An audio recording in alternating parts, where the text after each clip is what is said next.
अपन यहाँ पे पढ़ेंगे ऑर्थो के अंदर एक और टॉपिक जिसका नाम है रियोमेटॉइड आर्थराइटिस। ओके, ये एक आर्थराइटिस का एक तरह का टाइप है। ओके, जो कि अपन ने पहले की वीडियो के अंदर देखा था कि आर्थराइटिस को अपन टू तरह से क्लासिफाई किया गया है। एक तो है mono arthritis and poly arthritis. तो पॉली आर्थराइटिस के अंदर आता है रियोमेटॉइड आर्थराइटिस। तो अपन ने पहले की वीडियो के अंदर ये पढ़ा था कि जो आर्थराइटिस है इसका मतलब क्या होता है। अगर मान लो जॉइंट के अंदर इन्फ्लामेशन हो जाता है तो उसको अपन आर्थराइटिस कहते हैं। और इसके कैरेक्टरिस्टिक्स है कि जो जॉइंट है जहाँ पे इन्फ्लामेशन हुई है वहाँ पर पेशेंट को पेन होगा, वहाँ पर स्वेलिंग आ जाएगी और जो उसके जो मूवमेंट्स है जॉइंट के उसके अंदर लिमिटेशंस आ जाएगी। ओके, तो उस तरह से अपन आज यहाँ पे पढ़ाएंगे रियोमेटॉइड आर्थराइटिस। ये एग्जाम के पॉइंट ऑफ व्यू से काफ़ी इंपॉर्टेंट है, एग्जाम में काफ़ी बार पूछा जाता है कि रियोमेटॉइड आर्थराइटिस क्या होता है। ओके, तो इसके अंदर अपन आज यहाँ पे पढ़ेंगे, ये वीडियो थोड़ा बड़ा हो सकता है, कि रियोमेटॉइड आर्थराइटिस को अपन शॉर्ट में RA भी कह सकते हैं। Okay, RA। तो RA के अंदर अपन पढ़ेंगे यहाँ पर इसका इंट्रोडक्शन, इसकी ईटियोलॉजी एंड पैथोलॉजी।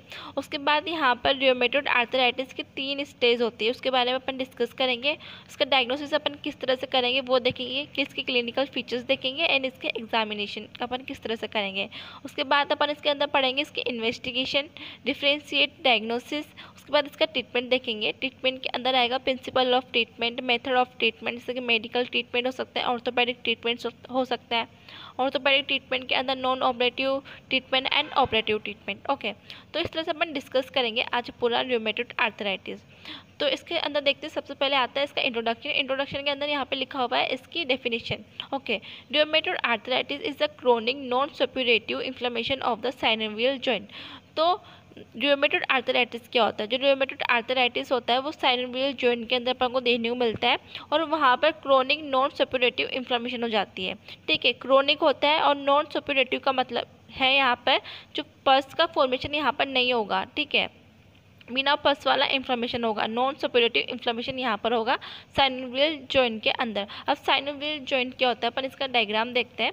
एक जॉइंट अपन देखते हैं, तो यहाँ पर दोनों तरफ बोन है, बोन की आर्टिकुलेटिंग सरफेस है, उसके यहाँ पर बीच में अपन को देखने को मिलता है, यहाँ पर साइड में होता है साइनोवियल मेम्ब्रेन। साइनोवियल मेम्ब्रेन के बाहर की तरफ होता है आर्टिकुलर कैप्सूल। ओके, उसके बाद यहाँ पर अपन को साइनोवियल फ्लूइड देखने को मिलता है बीच में, ये वाला पूरा साइनोवियल फ्लूइड होता है। और यहाँ पर बोन की जो सरफेस है उसके यहाँ पर अपन को अंदर की तरफ देखने को मिलता है आर्टिकुलर कार्टिलेज। ओके, तो इस तरह से एक जॉइंट का स्ट्रक्चर है कि एक जॉइंट के साइनोवियल जॉइंट के अंदर अपन को क्या क्या देखने को मिल सकता है। ठीक है, एक तो होते हैं आर्टिकुलर कार्टिलेज, ये वाली synovial membrane, articular capsules and synovial fluid. Okay, तो ये होता है साइनोवियल जॉइंट। ये तो यहाँ पर क्या होता है ना, यहाँ पर आर्थराइटिस के अंदर इन्फ्लेमेशन वगैरह हो जाता है, नॉन सप्यूरेटिव इन्फ्लेमेशन। ओके, उसके बाद यहाँ पर आता है new diagnostic criteria for rheumatoid arthritis. यहाँ पर इसके डायग्नोसिस के कुछ क्राइटेरिया दे रखे हैं, जिससे कि मान लो किसी पेशेंट को रियोमेटॉइड आर्थराइटिस हुआ है तो उसके अंदर अपन को मॉर्निंग स्टिफनेस देखने को मिलेगी, स्वेलिंग ऑफ 3 और मोर स्पेसिफिक जॉइंट, जो स्पेसिफिक मतलब 3 या 3 से ज़्यादा स्पेसिफिक जॉइंट पर अपन को स्वेलिंग देखने को मिलेगी। और हैंड और रिस्ट पे भी अपन को स्वेलिंग देखने को मिल सकती है, swelling of joints in a hand and wrist. Rheumatoid nodules अपन को देखने को मिल सकता है। उसके बाद रियोमेटॉइड फैक्टर पॉजिटिव हो सकता है, सिमेट्रिकल स्वेलिंग अपन को देखने को मिल सकती है। ठीक है, उसके बाद अपन ने इसका देख लिया इंट्रोडक्शन के बाद आएगा अपन के पढ़ेंगे अपन यहाँ पे इसकी ईटियोपैथोलॉजी। तो इसके अंदर आएगा सबसे पहले इसकी ईटियोलॉजी। ठीक है, तो यहाँ पर लिखा हुआ है the exact etiology is not know. जो रियोमेटॉइड आर्थराइटिस है इसकी एग्जैक्ट ईटियोलॉजी क्या है ये अपन को पता नहीं है, लेकिन यहाँ पर कुछ फैक्टर्स दिए हुए हैं।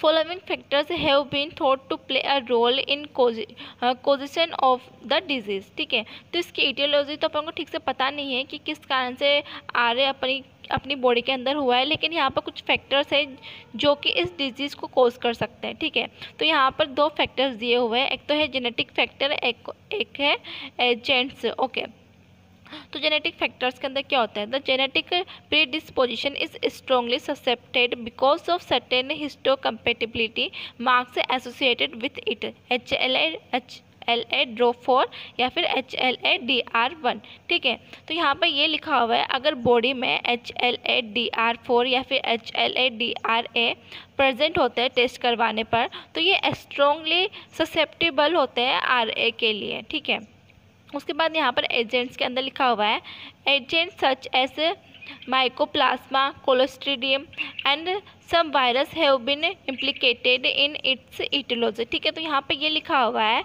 कि माइकोप्लाज्मा, क्लोस्ट्रीडियम और कुछ वायरस ने अगर अपनी बॉडी के ऊपर इन्फेक्शन किया है तो इस कारण से अपनी बॉडी के अंदर ऐसे चेंजेस होते हैं जिस कारण से अपन को रूमेटॉइड आर्थराइटिस हो जाता है। ठीक है, तो यहाँ पर 2 कॉज दिए हुए हैं, या तो जेनेटिकली अपनी बॉडी के अंदर हो सकते हैं आ रहे, या फिर किसी इन्फेक्शन वायरस के कारण अपन की बॉडी के अंदर आ रहे हो सकता है। फिर यहाँ पर उसके बाद लिखा हुआ है it is now believe that the rheumatoid arthritis results from exposure of genetically predisposed individual to some infections agents. This leads to auto immunity and formation of immune complex with IgM antibodies in the serum. This immune complex are deposited in the synovial membrane and initiate a self-perpetuating chronic granulomatous infection of the synovial membrane. ठीक है, तो यहाँ पर क्या होता है ना, तो अब ये मैं यहाँ पर अब ये मानते हैं कि जो आ रहे हैं मतलब रूमेटॉइड जो आर्थराइटिस है वो प्रीडिस्पोज्ड इंडिविजुअल के किसी इन्फेक्शन एजेंट के एक्सपोजर में आने के कारण होता है। ठीक है, तो यहाँ पर जेनेटिक और एजेंट दोनों हैं। ठीक है, तो इन दोनों के मिलने के कारण यहाँ पे आ रहे अपनी बॉडी के अंदर हो रहा है।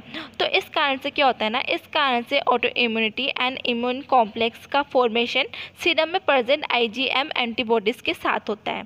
ठीक है, और फिर यहाँ पर इम्यून कॉम्प्लेक्स जो है, इम्यून कॉम्प्लेक्स साइनोवियल मेम्ब्रेन के अराउंड में डिपॉजिट हो जाता है और साइनोवियल मेम्ब्रेन में एक self perpetuating chronic granulomatous inflammation initiate करते हैं। ठीक है, तो इस तरह से ये पूरा प्रोसेस है कि किस तरह से एक जॉइंट के अंदर इन्फ्लेमेशन हो रही है। ठीक है, क्योंकि अपन ने यहाँ पर डेफिनेशन के अंदर देखा था कि डेफिनेशन के अंदर लिखा हुआ था कि यहाँ पर जो साइनोवियल जॉइंट है वहाँ पर अपन को इन्फ्लेमेशन देखने को मिलती है, जो कि वहाँ पर पस नहीं होता है, नॉन सपोरेटिव इन्फ्लेमेशन अपन को देखने को मिलती है।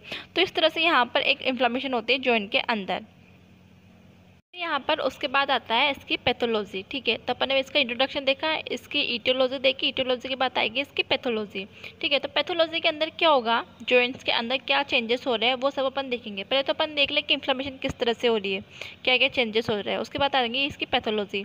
ठीक है, तो यहाँ पर लिखा हुआ है initially the synovium become oedematous filled with fibrin exudates and cellular infiltrates.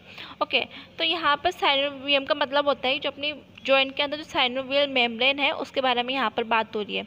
अपन ने पहले देखा था कि ये यहाँ पर थी ये साइनोवियल मेम्ब्रेन, तो अपन अब इस स्ट्रक्चर के अंदर देखेंगे। ये तो है नॉर्मल वाला और ये है जिसके अंदर आर हो चुका है। ठीक है, तो यहाँ पे लिखा हुआ है जो साइनोवियम मतलब साइनोवियल जो मेम्ब्रेन है वो अपन को इस तरह से देखने को मिलेगी। ठीक है, थोड़ी मोटी हो गई। यहाँ पर अपन को ओडिमेटस का मतलब होता है अफेक्टेड विथ इडिमा। ठीक है, तो यहाँ पर इसके अंदर यहाँ पर fibrin exudates and cellular infiltrates अपन को देखने को मिलेंगे। ठीक है, और ये इस तरह से मोटी हो जाएगी, यहाँ पे इडिमेटस इसके अंदर बन जाएगा साइनोवियम का। ठीक है, उसके बाद यहाँ पर लिखा हुआ है there is an increase in synovial fluid, और यहाँ पे साइनोवियल जो फ्लूइड है वो भी इंक्रीज हो जाएगा। यहाँ पे अपन ने लिख रखा है साइनोवियल फ्लूइड इंक्रीज, जो पहले नॉर्मल था अभी यहाँ पे ज़्यादा बढ़ जाएगा। ठीक है, ये इंक्रीज हो जाएगा फ्लूइड, और जो ये थी साइनोवियल मेम्ब्रेन है वो अपनी यहाँ पे इन्फ्लेम्ड हो जाएगी। ठीक है, उसके बाद यहाँ पे लिखा हुआ है एज द इन्फ्लामेशन परसिस्ट, जैसे इन्फ्लामेशन परसिस्ट करती जाएगी synovium get hypertrophied and surrounded the periphery of the articular cartilage to form a pannus. ठीक है, तो यहाँ पर अपन डायग्राम के साथ साथ समझते जाएंगे इसको यहाँ पर क्या हो रहा है। और यहाँ पर लिखा हुआ है कि जैसे जो इन्फ्लामेशन है वो परसिस्ट करती जाती है, जो साइनोवियम है वो हाइपरट्रोफाइड होता जाता है, मतलब यहाँ पर इसकी थिकनेस बढ़ती जाएगी साइनोवियम की। ठीक है, और आर्टिकुलर कार्टिलेज की जो पेरिफेरी के सराउंड में अपन को यहाँ पर पेनस देखने को मिलेगा। ये पेनस अपन को इस तरह से देखने को मिलेगा। ये ब्लू वाली जो स्ट्रक्चर है वो पहले ऐसी थी, अब यहाँ पर वो ऐसे हो जाएगी। तो यहाँ पर पेनस क्या होता है, सबसे बड़ी बात तो ये है जो पेनस का मतलब ये होता है कि जो जॉइंट है उसके एक्स्ट्रा ग्रोथ होने लग जाएगी, छोटी वहाँ पे एक्स्ट्रा ग्रोथ होने लग जाएगी, तो जिस कारण से जो जॉइंट है वहाँ पर पेशेंट को पेन होगा, स्वेलिंग आ जाएगी, और जो बोन कार्टिलेज और टिश्यूज जो भी यहाँ पर होते हैं वो सब डैमेज हो जाएंगे पेनस के कारण। ठीक है, तो ये होता है पेनस, ठीक है। तो यहाँ पे क्या लिखा हुआ था कि साइनोवियम है वो हाइपरट्रोफाइड हो जाएगी, जो कि अपन को यहाँ पर देखने को मिल रही है, और जो आर्टिकुलर कार्टिलेज की पेरिफेरी के सराउंड में अपन को पेनस देखने को मिलेगा, ठीक है। इस तरह से अपन को पेनस देखने को मिलेगा। फिर यहाँ पर उसके बाद लिखा हुआ है the articular cartilage loss it's smooth सिनी अपीयरेंस। जो यहाँ पर अपन ने देखा था कि यहाँ पर आर्टिकुलर कार्टिलेज है, ठीक है, ये आर्टिकुलर कार्टिलेज है जो कि इस तरह से बन जाएगी। मतलब यहाँ पे लिखा हुआ है आर्टिकुलर कार्टिलेज लॉस स्मूथ सिनी अपीयरेंस, ठीक है। ये स्मूथ होती है जो कि लॉस होने लग जाएगी, मतलब खुदरी हो जाएगी, किसी जगह से निकल जाएगी। इस तरह से अपन को देखने को मिलेगी कि धीरे धीरे जो आर्टिकुलर कार्टिलेज है वो भी डैमेज होते जा रही है, ठीक है, मतलब वो अपने स्मूथ सिनी अपीयरेंस को खोती जा रही है। The pannus extends over the cartilage from the periphery and burrows into the subchondral bone. तो यहाँ पे ये लिखा हुआ है कि जो पेनस है वो एक्सटेंड करता है और पेरिफेरी के कार्टिलेज के ऊपर तक और सबकॉन्डाइलर बोन में दब जाती है, ठीक है, जिस कारण से उसको और भी ज़्यादा पेन होगा पेशेंट को। फिर उसके बाद यहाँ पर लिखा हुआ है with further progress of the disease और भी ज़्यादा फर्दर प्रोग्रेस करती जाती है, जिसका आंसर क्या होगा ना, the cartilage become bones off and the bone surface become raw. तो यहाँ पर ये लिखा हुआ है कि जो डिजीज़ के फर्दर प्रोग्रेस होने से जो कार्टिलेज है वो ख़राब होती जाएगी, जो कार्टिलेज थी वो ख़राब हो रही है यहाँ पर, और जो बोन की जो सरफेस है, ये वाली जो सरफेस है बोन की दोनों तरफ की, वहाँ पर जो सरफेस है वो रो हो जाएगी, मतलब खुरदरी सी बन जाएगी। सॉरी आपने देखा नहीं, तो ये सरफेस है इसकी वो रो बन जाएगी, मतलब ख़राब होती जाएगी इसकी। यहाँ पे लिखा हुआ है बोन सरफेस बिकम रो और कार्टिलेज बिकम वन, ठीक है। उसके बाद यहाँ पे लिखा हुआ है द जॉइंट गेट डिफॉर्म्ड। तो यहाँ पे क्या हो रहा है ना, जॉइंट है उसके अंदर डिफॉर्मिटी आ जाएगी। डिफॉर्मिटी तो आएगी से, क्योंकि जॉइंट है, जॉइंट के अंदर मतलब जो बोन है वहाँ पर उसको कोई ताकत बची नहीं है, वहाँ पर पेशेंट को पेन हो रहा है, पेनस हो गया, जो यहाँ पर जो कार्टिलेज थी वो ख़राब हो गई, जो बोन्स थी वो ख़राब होने लग गई है, ठीक है, वहाँ पर उसका डिजेनरेशन होना स्टार्ट हो गया है, तो वहाँ पे इसके कोई स्ट्रॉन्ग है ही नहीं जो स्ट्रक्चर है वो, तो यहाँ पर उसके अंदर डिफॉर्मिटी आ जाएगी। The joint gets deformed initially because of severe muscle spasm associated with pain, but later due to fibrosis of the capsule and other soft tissue structure, ठीक है। तो यहाँ पर ये लिखा हुआ है जो जॉइंट है वो डिफॉर्म्ड हो जाते हैं because of severe muscle spasm, और बट लेटर कैप्सूल्स के फाइब्रोसिस के कारण एंड सॉफ्ट टिश्यू स्ट्रक्चर के कारण, ओके। तो इस कारण से ये जॉइंट है वो डिफॉर्म्ड हो गया है। अब फिर उसके बाद यहाँ पे लिखा हुआ है इन सम केसेस। अब कुछ केस है उसके अंदर, कुछ केस ऐसे हैं जिसके अंदर आपको क्या देखने को मिलेगा, adhesion develop between opposing layer of pannus. जो पेनस की जो अपोजिंग लेयर है, मतलब ये वाली लेयर और ये वाली लेयर, ये दोनों का एडिशन हो जाएगा, ठीक है, मतलब ये दोनों जुड़ जाएगी। क्योंकि आर्थराइटिस में क्या होता है ना, जो ये अपन को जो एरिया देखने को मिल रहा है वो धीरे धीरे कम होता जाएगा, मतलब दोनों बोन्स पहले ऐसे थी, अभी पास आती जाएगी, और जो पेनस है वो भी डेवलप होता जा रहा है, ज़्यादा बढ़ता जा रहा है। तो ये दोनों जॉइंट है, मतलब जो दोनों बोन है वो यहाँ पर जुड़ जाएंगे, यहाँ पर एडिशन फॉर्म हो जाएगा, ठीक है। यहाँ पर एडिशन फॉर्म हो गया, जिसका आंसर यहाँ पर क्या होगा, यहाँ पर जॉइंट्स के अंदर फाइब्रस एनकाइलोसिंग हो जाएगी और लेटर स्टेज के अंदर बोनी एनकाइलोसिंग हो जाएगी, ठीक है। फिर इन एडवांस डिजीज़, फिर अगर एडवांस हो जाती है डिजीज़ और भी ज़्यादा बढ़ जाती है, तो यहाँ पर क्या होगा, the joint capsule get distended by the hypertrophied synovium and synovial fluid and the ligament supporting the joint are stretch resulting in subluxation of the joint, ठीक है। तो यहाँ पर ये लिखा हुआ है कि एडवांस डिजीज़ के अंदर क्या होगा ना, एडवांस डिजीज़ में जॉइंट कैप्सूल्स जो है वो hypertrophied synovium and synovial fluid के डिस्टेंट हो जाते हैं, ठीक है, जिस कारण से यहाँ पे क्या होगा, और जॉइंट को सपोर्ट करने वाले जो लिगामेंट है वो स्ट्रेच हो जाएंगे, ठीक है। जॉइंट्स आर स्ट्रेच, मतलब जो लिगामेंट्स है वो स्ट्रेच हो जाएंगे, तो जिस कारण से जो जॉइंट है वो सबलक्सेशन उसका हो जाएगा, मतलब जॉइंट इस तरह से थे उसका सबलक्सेशन इस तरह से हो जाएगा। वो जॉइंट है और क्योंकि लिगामेंट्स खराब हो गए, वो स्ट्रेच हो गए, वो सपोर्ट नहीं कर पा रहे जॉइंट को, जिस कारण से वहाँ पे सबलक्सेशन हो जाएगा। उसके बाद यहाँ पे लिखा हुआ है osteoporosis develops in the joint adjacent to the diseased joint. तो यहाँ पे ये लिखा हुआ है जो डिजीज़ वाली जो जॉइंट है उसके पास वाली जो बोन्स है उसके अंदर ऑस्टियोपोरोसिस डेवलप हो जाते हैं, ठीक है।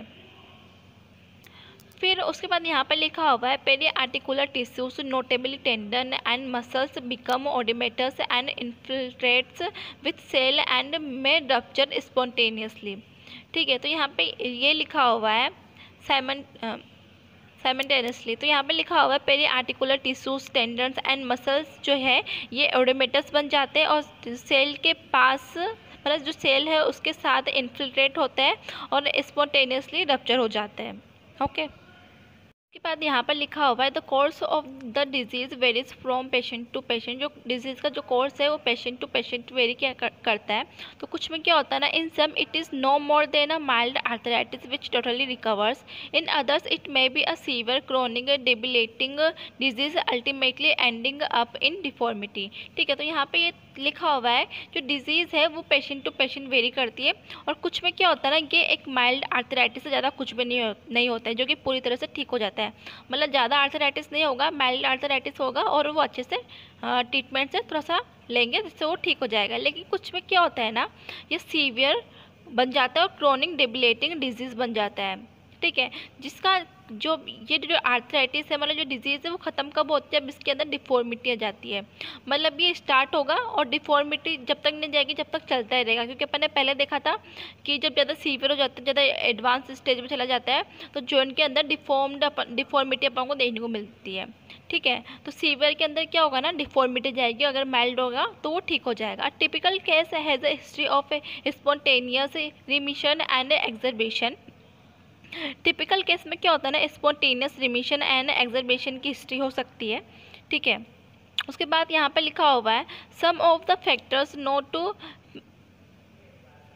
Precipitating an attack of physical exertion, psychological stress, infection and occasionally trauma.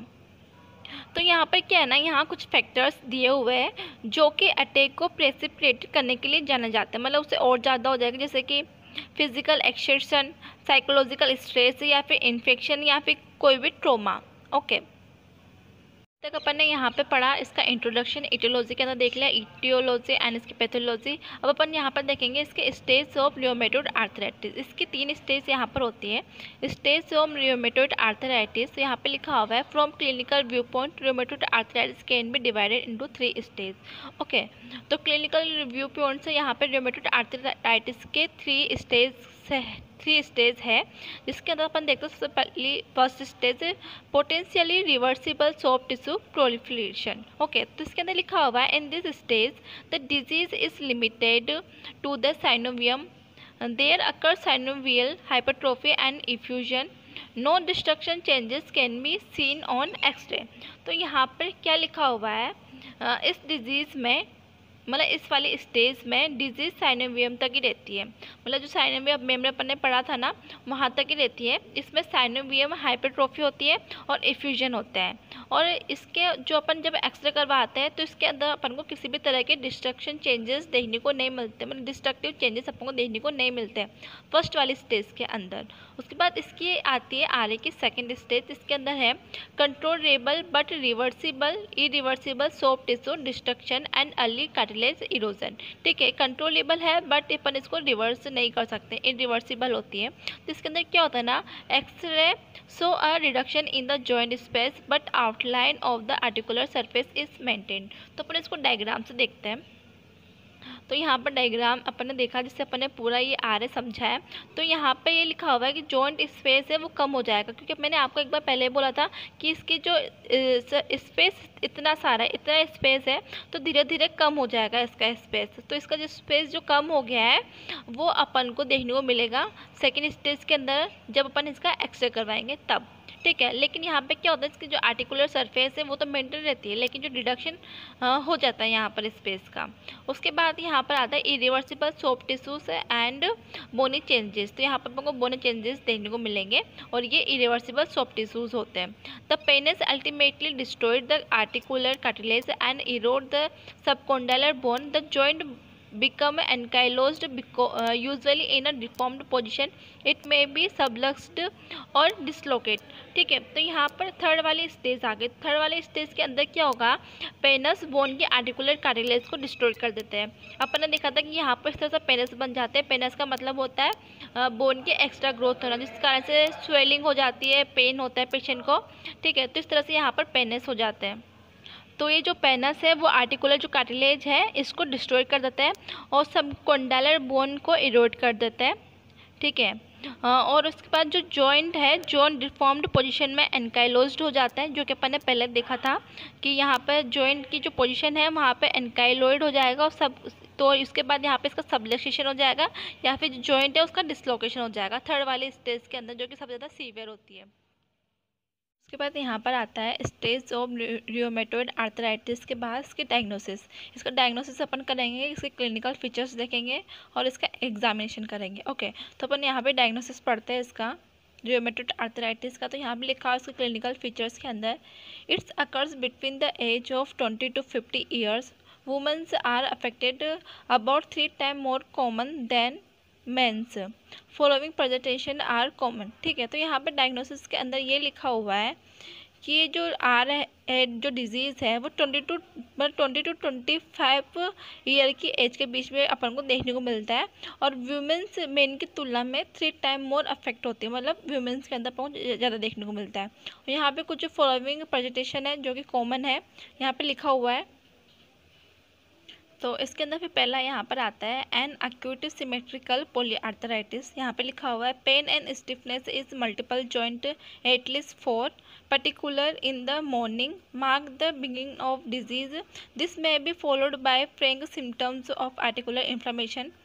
The joint affected most commonly are the metacarpophalangeal joint, particularly that of index finger. ठीक है, तो यहाँ पे इसके अंदर ये लिखा हुआ है पेन एंड स्टिफनेस अपन को देखने को मिलेगी मल्टीपल जॉइंट्स के अंदर। और मल्टीपल जॉइंट्स के अंदर कितने जॉइंट आएंगे, एटलीस्ट 4 जॉइंट्स तो उसके अंदर होंगे। तो यहाँ पर जो पेशेंट है उसको जॉइंट है वहाँ पर पेन होगा, स्टिफनेस होगी, मतलब पर्टिकुलरली उसको मॉर्निंग के टाइम पे ज़्यादा होगी। ओके, और जो कि डिजीज़ होने की अपन को शुरुआत देखने को मिलती है, मतलब इस तरह से पेशेंट के अंदर पेन की शुरुआत होती है आरए की डिजीज़ की।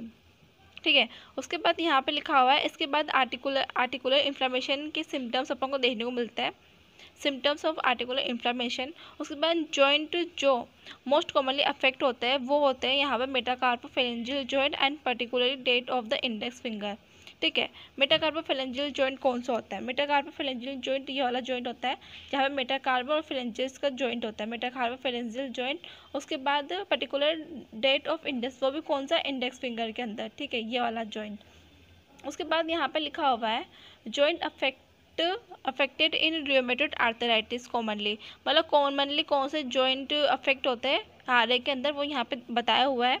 यहाँ पे लिखा हुआ है कॉमन तो है एमपी जॉइंट ऑफ हैंड के मेटाकार्पोफेरेंजियल जॉइंट। उसके बाद आता है पीआईपी जॉइंट ऑफ फिंगर के पीआईपी जॉइंट, मतलब प्रोक्सिमल इंटरफेरेंजियल जॉइंट। अब ये वाला जॉइंट कौन सकता है, ये तो हो गया एमपी जॉइंट, मेटाकार्पोफेरेंजियल जॉइंट। उसके बाद ये वाला जॉइंट होता है पीआईपी जॉइंट। ओके, ये होता है डीआईपी जॉइंट। ठीक है, तो पीआईपी जॉइंट के अंदर भी अपन को देखने को मिलता है। उसके बाद रिस्ट, नी, एल्बो, एंकल, यहाँ पर भी अपन को आरए डिजीज देखने को मिलती है। लेस कॉमनली अफेक्ट होते हैं यहाँ पर हिप जॉइंट। उसके बाद temporomandibular joint. Uncommon affect होता है वो होता है atlanto axial joint, facet joint और ऑफ सर्वाइकल स्पाइन। फिर उसके बाद यहाँ पर सेकंड आता है others. The onset may be with fever, the cases of with which can not be stabilized specially in childrens. ठीक है, तो यहाँ पे ये लिखा हुआ है इसका जो ऑनसेट है वो फीवर के साथ अपन को देखने को मिल सकता है आरए डिजीज़ का। इसका कोज जो है वो स्टेबलाइज्ड नहीं किया जा सकता है स्पेशली चिल्ड्रंस के अंदर। ओके, उसके बाद यहाँ पर आता है इसका एग्जामिनेशन के अपन एग्जामिनेशन करके इसका डायग्नोसिस किस तरह से करेंगे। ठीक है, तो यहाँ पे लिखा हुआ है on examination one find swollen body joint as a result of intra-articular effusion, synovial hypertrophy and edema of the periarticular structure. तो यहाँ पर एग्जामिनेशन के अंदर ये लिखा हुआ है कि एग्जामिनेशन करने पर intra articular effusion, synovial hypertrophy और पेरी आर्टिकुलर स्ट्रक्चर की इडिमा के कारण होने वाले स्लोवन बड़ी जॉइंट का पता अपन को लगता है। किस से पता लग रहा है? एक तो पता लग रहा है इंट्रा आर्टिकुलर इफ्यूजन से, साइनोवियल हाइपरट्रोफी से, ओके, पेरी आर्टिकुलर स्ट्रक्चर की इडिमा के कारण, ठीक है। उसके बाद यहाँ पर है डिफॉर्मिटी इन रियोमेटोइड आर्थराइटिस, कि जो आरए डिजीज़ है इसके अंदर अपन को कौन कौन सी डिफॉर्मिटीज़ देखने को मिलेगी। तो यहाँ पर हैंड के अंदर अपन को देखने को मिलेगा ulnar drift of the hand, जो कि यहाँ पर डायग्राम के अंदर दिखाया हुआ है, ulnar deviation of hand and fingers. उसके बाद यहाँ पर आता है ब्यूटोनियर डिफॉर्मिटी, जो कि अपन को इस तरह से देखने को मिलती है फिंगर्स के अंदर। उसके बाद यहाँ पर है स्वान नेक डिफॉर्मिटी। स्वान नेक डिफॉर्मिटी का भी डायग्राम है यहाँ पर, ये दोनों अलग अलग होते हैं। स्वान नेक डिफॉर्मिटी अपन को इस तरह से देखने को मिलेगी, ठीक है। उसके बाद आती है तो हो गया हैंड के अंदर। उसके बाद एल्बो के अंदर आता है फ्लेक्शन डिफॉर्मिटी, नी के अंदर आएगा अर्ली फ्लेक्शन डिफॉर्मिटी, एंकल के अंदर आएगा इक्वाइनस डिफॉर्मिटीज़, फुट के अंदर होगा हेलस वेल्गस और हेमाटो, ओके। तो यहाँ पे ये डायग्राम है यहाँ पर दोनों फुट के, इसके अंदर तो है हेमाटो डिफॉर्मिटी आ गई है, और इस वाले के अंदर आ गया है हेलस वेल्गस डिफॉर्मिटी। इसके अंदर जो थंब है वो अंदर चला जाएगा, और इसके अंदर थंब वो है इस तरह से हो जाएगा, ठीक है। उसके बाद यहाँ पर कुछ लिखा हुआ है इसके नीचे, there may be severe muscle spasm, range of motion of joint may be limited, in late stage the joint may be subluxed और डिसलोकेट। तो यहाँ पर जो आरए डिजीज़ है उसके अंदर सीवियर मसल स्पाज्म हो सकता है, जो रेंज ऑफ मोशन है जॉइंट की वो यहाँ पर लिमिट हो सकती है। उसके बाद जो लेट स्टेज के अंदर मान लो डिजीज़ अपने चली जाती है तो वहाँ पर जॉइंट का सबलक्सेशन हो सकता है, डिसलोकेशन हो सकता है, ओके। अब अपन उसके बाद इसके डायग्नोसिस अपन ने पढ़ लिया कि अपन इसका डायग्नोसिस किस तरह से करेंगे। उसके बाद आते हैं इसके इन्वेस्टिगेशन, ओके। तो अपन आरए के इन्वेस्टिगेशन पढ़ेंगे। यहाँ पे इन्वेस्टिगेशन के अंदर आएगा सबसे पहले तो रेडियोलॉजिकल एग्जामिनेशन, ओके। तो यहाँ पे किस तरह से इन्वेस्टिगेशन करेंगे, this consist of X-ray of both hand and of the affected joint. तो यहाँ पर अपन एक्सरे करवाएंगे बोथ हैंड का, और जो अफेक्टेड जॉइंट है उसका अपन एक्सरे करवा के उसका एग्जामिनेशन करेंगे। फॉलोइंग फीचर्स में भी प्रेजेंट, जब अपन एक्सरे करवाते हैं तो अपन कुछ फॉलोइंग जो फीचर्स है वो देखने को मिलते हैं, मतलब एक्सरे के अंदर प्रेजेंट होते हैं। वो है यहाँ पे रिड्यूस जॉइंट स्पेस, जो जॉइंट स्पेस है जॉइंट के बीच का वो कम हो जाएगा। अपन ने पहले डायग्राम के अंदर भी समझा था कि किस तरह से जॉइंट स्पेस कम हो जाता है। ये अपना नॉर्मल वाला जॉइंट है, और ये है जो वो जॉइंट है जिसके अंदर आरए हुआ है, ठीक है। एक ही जॉइंट इसके अंदर दोनों बताए हुए हैं। तो यहाँ पे पेनस बढ़ जाता है, ठीक है, और जो साइनोवियल फ्लूइड वगैरह भी चेंज होते हैं। तो यहाँ पे जो दोनों बोन है दोनों पास पास आ जाती हैं, ठीक है। तो इस कारण से इन दोनों के बीच में जो मतलब जो बोन का स्पेस है वो कम हो जाता है, रिड्यूस जॉइंट स्पेस हो जाता है। और उसके बाद यहाँ पर अपन को इरोजन्स ऑफ आर्टिकुलर मार्जिन्स, जो आर्टिकुलर मार्जिन्स है वहाँ पे इरोजन्स देखने को मिलते हैं, सब कॉन्डाइलर सिस्ट बन जाते हैं, जुस्टा आर्टिकुलर रेट्रैक्शन होता है, और जो हैंड और फिंगर्स है वहाँ पर अपन को डिफॉर्मिटी देखने को मिलती है। उसके बाद आता है यहाँ पर ब्लड के अंदर क्या देखने को मिलेगा, it's show the following changes, कुछ चेंजेस होते हैं ब्लड के अंदर जो अपन को देखने को मिलते हैं। जैसे उसके अंदर एलिवेट हो जाता है ESR, उसके बाद लो हीमोग्लोबिन हो जाता है, ठीक है। उसके बाद यहाँ पर साइनोवियल फ्लूइड एग्जामिनेशन करते हैं, साइनोवियल बायोप्सी करते हैं। उसके बाद यहाँ पर इसके डिफरेंशिएट डायग्नोसिस भी होता है कि आरए है उसका अपन डिफरेंशिएट डायग्नोसिस किस तरह से करेंगे। तो पहला आता है SLE, सिस्टेमिक लुम्स इरिथ्रोमेटोसिस। उसके बाद ऑस्टियोआर्थराइटिस, इसोरिएटिक आर्थ्रोपैथी। पर अपने पढ़ा सबसे पहले तो इन्वेस्टिगेशन के बाद डिफरेंशिएट डायग्नोसिस, ओके। ये दोनों पढ़ने के बाद अब यहाँ पर आएंगे इसका ट्रीटमेंट, कि आरए डिजीज़ का अपन ट्रीटमेंट किस तरह से करेंगे। तो इसके ट्रीटमेंट्स के अंदर आएगा इसके प्रिंसिपल ऑफ ट्रीटमेंट। उसके बाद जो इसका ट्रीटमेंट, इसके कितने मेथड्स होते हैं इसके ट्रीटमेंट करने के। तो एक आएगा मेडिकल मेथड, एक आएगा ऑर्थोपेडिक मेथड। ऑर्थोपेडिक मेथड के अंदर आएगा non operative and operative methods, okay.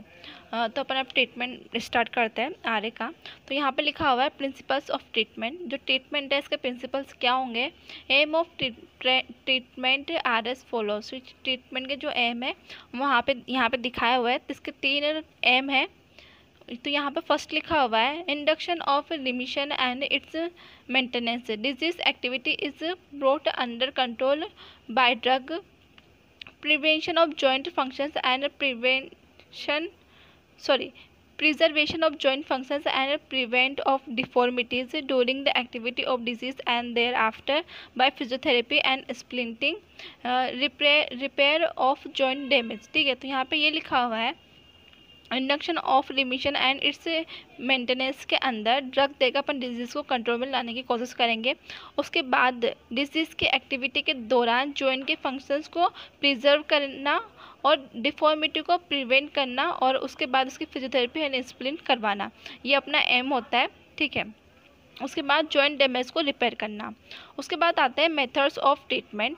तो ट्रीटमेंट के मेथड्स में लिखा हुआ है above mention goal can be achieved by medical and orthopaedic treatment. जो अपन ने जो एम पढ़ा है यहाँ पर ऊपर, इसको अपन किस तरह से अचीव करेंगे, जिसको अचीव करने का ट्रीटमेंट मतलब मेथड होता है, एक तो होता है मेडिकल ट्रीटमेंट, एक होता है ऑर्थोपेडिक ट्रीटमेंट। ठीक है, अपन इन दोनों की हेल्प लेंगे। तो सबसे पहले यहाँ पर आता है मेडिकल ट्रीटमेंट।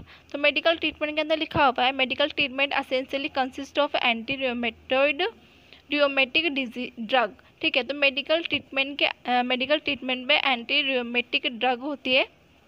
ठीक है, और ये कंसिस्ट होती है non steroid anti inflammatory drug से, और उसके बाद disease modify anti rheumatoid drug से और स्टेरॉइड से। ओके, तो ये होता है मेडिकल ट्रीटमेंट।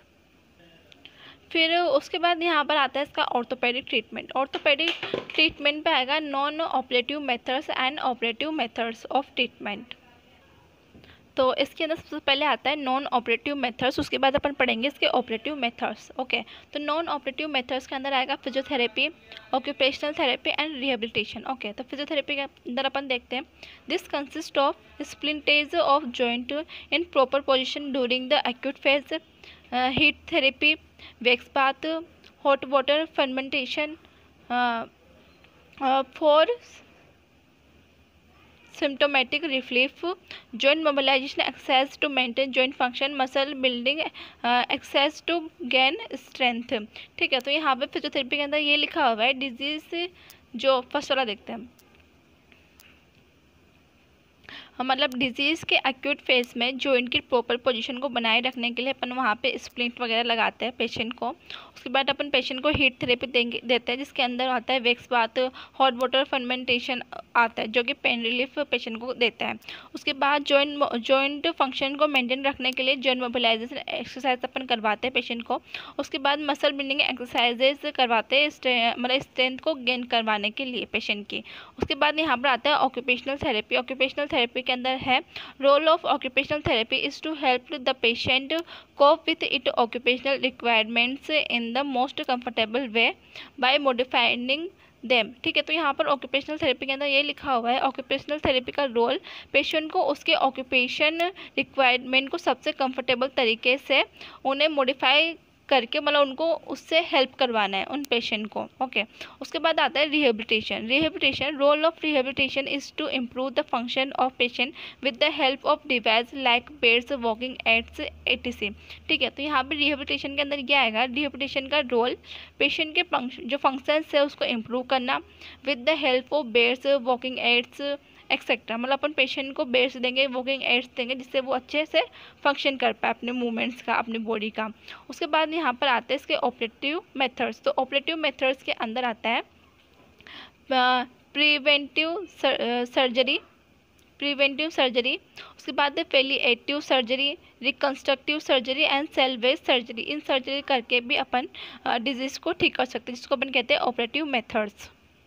लास्ट में लिखा हुआ है stage therapy in rheumatoid arthritis. Okay, ये लास्ट पॉइंट है इसका। तो के डिजीज़ के अंदर अपन स्टेज देखी थी, 3 stage, stage 1, stage 2 and stage 3। ठीक है, तो इसका अपन मेडिकल ट्रीटमेंट किस तरह करेंगे, सर्जिकल किस तरह से करेंगे, फिजियोथेरेपी में अपन क्या देंगे, तो ये पूरा लिखा हुआ है। तो स्टेज 1 है डिजीज़ के, तो उसके अंदर अपन मेडिकल ट्रीटमेंट के अंदर पेशेंट को देंगे DMARS, उसके बाद NSAIDs। ठीक है, इसकी फुल फॉर्म अपन ने पहले देखी थी, लेकिन यहाँ पर मैंने लिखी हुई है disease modifying anti rheumatic drug अपन पेशेंट को देंगे। उसके बाद non steroid anti inflammatory drug अपन पेशेंट को देंगे, जिसको अपन नेसेट्स कहते हैं, ठीक है। उसके बाद इसकी सर्जरी के अंदर अपन करेंगे साइनोवेक्टोमी अपन कर सकते हैं। उसके बाद जॉइंट मोबिलाइजेशन एक्सरसाइज अपन करवाएंगे पेशेंट को। उसके बाद स्टेज 2 है, स्टेज 2 के अंदर अपन सेम मेडिकल ट्रीटमेंट दे सकते हैं, नेसेट्स देंगे और DMARDs जो ड्रग्स है वो अपन पेशेंट को देंगे। उसके बाद इसके सर्जरिकल ट्रीटमेंट में अपन कर सकते हैं सॉफ्ट टिश्यू रिपेयर कर सकते हैं, आर्थोप्लास्टी अपन करवा सकते हैं। और सेकेंड स्टेज है उसके अंदर अपन फिजियोथेरेपी में दे सकते हैं, स्प्लिट्स वगैरह पेशेंट को अपन प्रोवाइड करवा सकते हैं। उसके बाद आते हैं थर्ड स्टेज के अंदर अपन पेशेंट को नेसेट्स देंगे, non steroid anti inflammatory drugs. इसके सर्जिकल ट्रीटमेंट के अंदर अपन आर्थोप्लास्टी कर सकते हैं, आर्थोडेसिस कर सकते हैं, ओके। और इसकी फिजियोथेरेपी में अपन क्या करवाएंगे, स्टेज 3 की फिजियोथेरेपी में अपन यहाँ पर पेशेंट को स्प्लिंट्स लगवाएंगे एंड वॉकिंग एड्स अपन पेशेंट को प्रोवाइड करवाएंगे। तो ये होता है stage therapy in rheumatoid arthritis. तो आज अपन ने यहाँ पर पढ़ा रियोमेटॉइड आर्थराइटिस। ये टॉपिक थोड़ा बड़ा था लेकिन एग्जाम के पॉइंट ऑफ व्यू से काफ़ी इंपॉर्टेंट है। जब आप किसी भी एग्जाम का पेपर देखोगे ऑर्थो के अंदर, तो उसके अंदर आ रहे तो मतलब कॉमनली पूछ लिया जाता है शॉर्ट नोट्स में या फिर मेजर क्वेश्चंस के अंदर, किसी के भी अंदर, ओके। तो ये वीडियो थोड़ा सा बड़ा था, जिसके अंदर अपन ने क्या क्या पढ़ा। अपन ने पढ़ा इसका इंट्रोडक्शन, इसकी इटियोपैथोलॉजी, स्टेज ऑफ रियोमेटॉइड आर्थराइटिस, इसका diagnosis, investigation, differentiate diagnosis and इसका ट्रीटमेंट के बाद अपन ने देखा था कि स्टेज के अकॉर्डिंग अपन उसका फिजियोथेरेपी मैनेजमेंट क्या करेंगे, उसके बाद उसकी सर्जरी क्या करेंगे, उसका मेडिकल ट्रीटमेंट अपन किस तरह से करेंगे, वो अपन ने एक पेज में देखा था, ओके। तो अगर वीडियो अच्छी लगी हो तो उसको लाइक करें, शेयर करें, सब्सक्राइब करें। Thank you.